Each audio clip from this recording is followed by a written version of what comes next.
আসলে সাডেন প্ল্যানগুলো সবসময় খুব সুন্দর হয়, আর সেটা যদি হয় আপনার পছন্দের মানুষদের সাথে তাহলে আরো বেশি সুন্দর হয়। কিন্তু আমার মধ্যে একটু স্যাডনেসও ছিল, কারণ আমি আমার লক্ষ্মী টুনটুন বাচ্চাটাকে রেখে তারপর কক্সবাজার যেতে হচ্ছিল। যাওয়ার সময়টা আমরা আসলে এক্সপ্লেন করতে পারবো না আমরা কতটা স্যাড ছিলাম। আর আমি সবসময় একটা কথা বলতে চাই, আমরা কিন্তু আপনাদের সাথে আমাদের হাসি খুশি মোমেন্টটাই শেয়ার করতে পছন্দ করি। আমরা কিন্তু কখনোই কান্নার বা দুঃখের মোমেন্টটা শেয়ার করি না, মানে বিহাইন্ড দ্য সিন খুব কমই শো করা হয়। যাই হোক, বলতে বলতে আমরা চলে আসলাম। যাওয়ার পথে আমরা একটা জায়গায় একটু ব্রেক নিলাম, ব্রেক নিয়ে আমরা একটু খাবার দাবার খেলাম, তারপর আবার রওনা হয়ে গেলাম। অ্যান্ড দেখলাম একদম ভোরের আলোটা কিভাবে একটু একটু করে মানে মানে সবকিছু আলোকিত করে ফেলে। আল্লাহর আসলে অনেক শক্তি, মানে আমাদের সবারই শুকরিয়া করা উচিত। মানে কিভাবে যেন রাত থেকে দিন হয়ে গেল। যাই হোক, খুব সুন্দর একটা মোমেন্ট ছিল।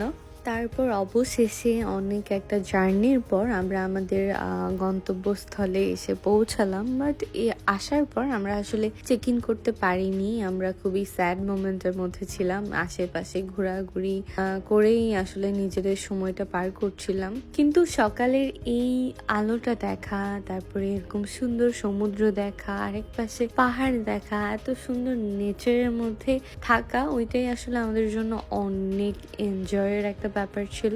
তারপরে এদিকে এরা তো দুষ্টুমি করতেই আছে, মানে এদের জাস্ট শুরু কিভাবে মোমেন্ট গুলো এনজয় করা যায়। আসলে এই মানুষগুলোর সাথেই থাকলেই আমরা আসলে বুঝতে পারি যে জীবনে কত কিছু এক্সপ্লোর করার আছে, জীবনের প্রত্যেকটা মুহূর্ত কত সুন্দর করে এনজয় করা যায়। They are very nice, very nice. আসলে ওদের সম্পর্কে বলে আমি শেষ করতে পারবো না, তাই আমি রিসোর্টের সম্পর্কেই বলি। রিসোর্টের সম্পর্কে বলতে গেলে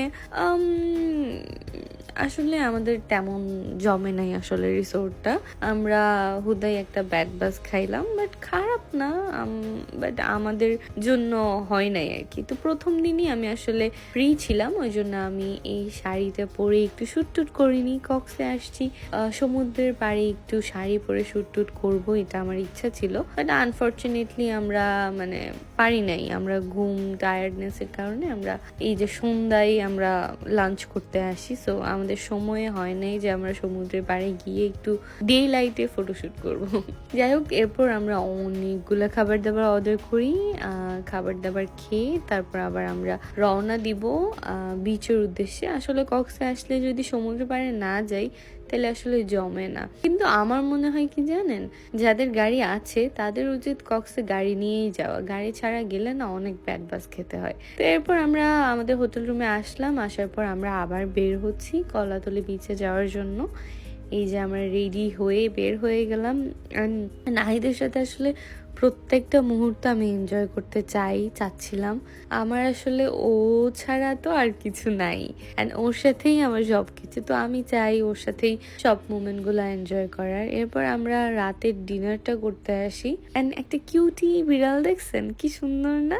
সো আজকের ব্লগটা এই পর্যন্তই। নেক্সট ব্লগ হবে ডে 2 এর ব্লগ। আল্লাহ হাফিজ।